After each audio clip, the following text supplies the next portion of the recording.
उत्पन्ना एकादशी।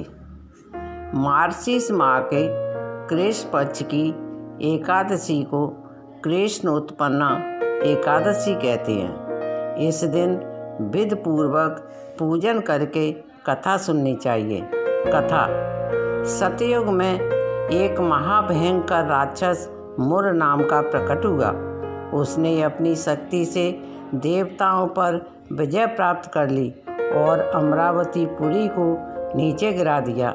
देवता बेचारे मृत्युलोक की गुफाओं में निवास करने लगे और कैलाशपति की शरण में जाकर दैत्य ने अत्याचारों का अपने महान दुख का वर्णन किया। शंकर जी कहने लगे, आप भगवान विष्णु की शरण में जाओ। आज्ञा पाकर सब देवता क्षीर सागर में गए। वहाँ से सैया पर भगवान विष्णु शयन कर रहे थे। वेद मंत्रों द्वारा स्तुति करके भगवान को प्रसन्न किया। प्रार्थना करके इंद्र कहने लगे, एक नाड़ी जन्य नाम का दैत्य ब्रह्मवंश से चंद्रनगरी में उत्पन्न हुआ। उसके पुत्र का नाम मुर है। उस मुर ने हमें स्वर्ग से निकाल दिया। आप ही सूर्य बनकर जल का आकर्षण करता है। आप ही मेघ बनकर जल बरसाता है। भूलोक के बड़े बड़े कर्मचारी देवता सब उसके शरणार्थी बन चुके हैं। आप उस बलशाली दैत्य को मारकर हमारा दुख दूर करो। भगवान विष्णु बोले, हे देवताओं, मैं तुम्हारे शत्रु का शीघ्र संहार करूँगा। आप निश्चित होकर चंद्रावती नगर पर चढ़ाई करो। मैं तुम्हारी सहायता करने को पीछे से आऊँगा। आज्ञा मानकर देवता लोग वहाँ आए और युद्ध भूमि में मुर दैत्य गरज रहा था। युद्ध प्रारंभ हुआ, परंतु मुर के सामने देवता घड़ी भर न ठहर सके। भगवान विष्णु भी आ पहुँचे। सुदर्शन चक्र को आज्ञा दी, शत्रुओं का संहार करो। चक्र ने चारों ओर सफाई कर दी। एक मुर दैत्य का सिर नहीं काट सका और न उसकी गदा तोड़ पाया। भगवान विष्णु ने सारंग धनुष हाथ में लिया। बाणों द्वारा युद्ध आरंभ हो गया, परंतु शस्त्र को न मार सके।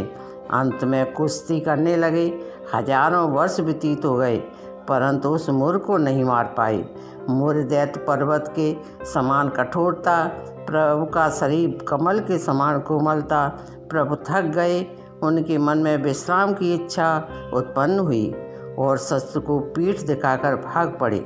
आपकी विश्राम भूमि भद्रकाश्रम थी। वहाँ एक गुफा 12 योजन की थी।